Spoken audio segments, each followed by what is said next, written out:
Donald Trump is the greatest president of all time. That's all I hear from Donald Trump supporters and everything else.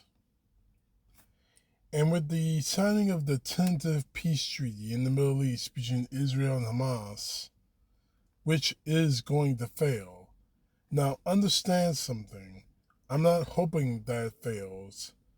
I'm not rooting for it to fail just because I don't like Trump. But I understand the history of that region.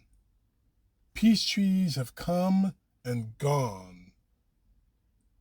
Peace treaties have been signed with an edict and have been dismissed by a terrorist attack from either side.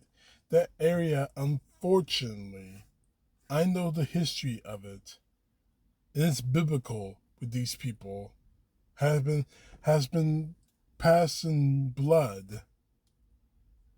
A temporary reprieve sometimes happen, but everlasting world changing peace has never happened. I wish it would. But I'm going to make this clear. The hostages that have been released since the attack, they have been held for years, since the original attack by Hamas against Israel of October 2023. The hostages have been released to their families. Many of them alive. Some of them did not make it back alive. And we should celebrate that. Yes, we should rejoice in that. As much as I do not like Donald Trump, because trust me, I hate the man, his limited role in this should be celebrated. But, and I want everyone to listen to me very carefully at this, but that doesn't disqualify him or shelter him from the responsibility he has to this country for the damage he caused the United States. Do you want me to give you the full list? I'll give it to you.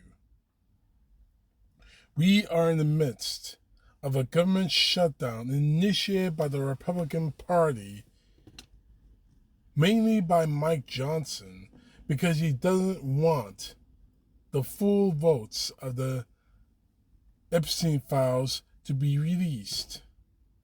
And for that, the government shutdown has been initiated, to the point where Donald Trump is laying off thousands of American workers. Those who work for the government have lost their jobs or being furloughed because Donald Trump is so obsessed with trying to cover up the fact that he's a criminal, a rapist, that he's willing to put this government in shambles. And speaking about that, he's releasing military troops into our cities to fight an imaginary crime wave that he continues to lie about. He says that the cities of Portland are burning up. No, they're not. It is a lie. Now, I followed what's going on in Portland. There's no one saying things ablaze there. There's no extreme crime wave there that would justify military force. But since Donald Trump says that that's true, he's doing what he wants to do. Not to mention the fact that he's unleashed his personal Gestapo called ICE, Immigration and Customs Enforcement, on American streets, harassing American citizens of color because the Supreme Court has let them profile Americans of color for no reason, because they are Americans of color, because they look different, because English is their second language, not their primary language. And about the troops, let me remind everyone out there, the United States military is not getting paid. They're in American cities deployed under the Commander-in-Chief's orders, and they're not getting paid.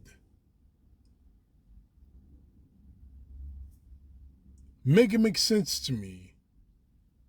And now we're getting reports that at least 200 soldiers are deploying into the Middle East and Gaza, and they're not getting paid. And worse yet, we have a tentative peace treaty there that is going to fail. And he's putting our troops in harm's way. Not only that, with the government shutdown and everything else happening, he is flirting with the idea of initiating the Insurrection Act so he can have more power over the military and more power over the government.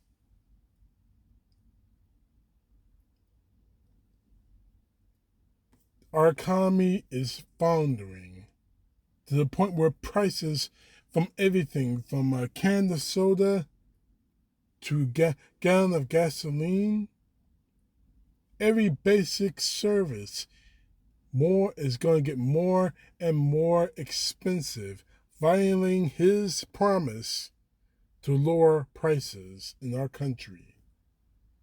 The rights of American citizens under our Constitution are being violated day in and day out because of this administration. Because they think they have a blank check from the Supreme Court. And all of this, all of it, laid at the feet of a very destructive man who wields the presidency of the United States.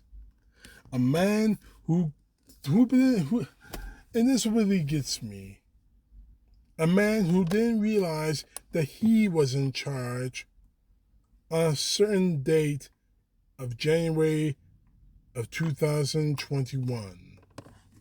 Yeah, he actually posted that was as Joe Biden, not him, who was president of the United States on January 6, 2021. That in itself should show you, as it shows me, how destructively damaged this man really is. So he made some tentative peace in the Middle East. Good for him. And maybe, just maybe, and I emphasize this very strongly, maybe he might get the Nobel Peace Prize for it. He doesn't deserve it. Because while he's making peace for his best friend Benjamin Netanyahu and everyone else in the Middle East that he admires because they rule with an iron fist without any opposition. He said this, by the way. He said, while he's doing all that overseas, he is waging war on the American citizens in his own damned country. An economic war, constitutional war, whichever way you want to say this and whichever way you want to put this, Donald Trump is waging war on Americans while trying to be the peacemaker elsewhere. Donald Trump supporters want to quote to me a passage in the Bible, Matthew 9. I forget what the verse number is. Blessed is the peacemaker, for he is truly a child of God. I don't say that when it comes to Trump. Because while he's trying to make peace in the Middle East, He is waging war on Americans. The fact is, Trump, you might secure a place in history, but it's not the place in history you want. You might be placed in history as a footnote. This Gaza situation, it might be a footnote. It may be somewhere where someone says, Donald Trump made peace, blah, blah, blah. But so have other American presidents. And every single one of those peace treaties have fallen into violence and blood. Every single one of them. And this will, unfortunately, will do the same. You got the hostages back. Congratulations. But you didn't. You may have made a temporary reprieve in that area of the world. Congratulations. But what you're doing to America will secure you a place in history as the president of the United States who tore this country apart because of his greed, his selfishness, and his stupidity. And I wish I could just lay this out and say that he's brain is damaged, he's suffering from dementia. But I'm not going to do that. I'm not making any more excuses for this man. The excuses are over for Donald Trump. There are no more excuses. He is doing this because he has no idea what he's doing or how it will affect our country. He's waging war against America while making himself look like the peacemaker. It's sad that you are so insecure, so stupid, and so corrupt that you will burn your own country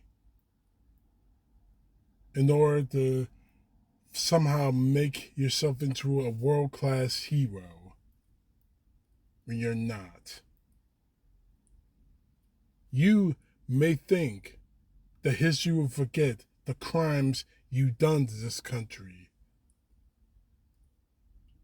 but we will not forget nor forgive.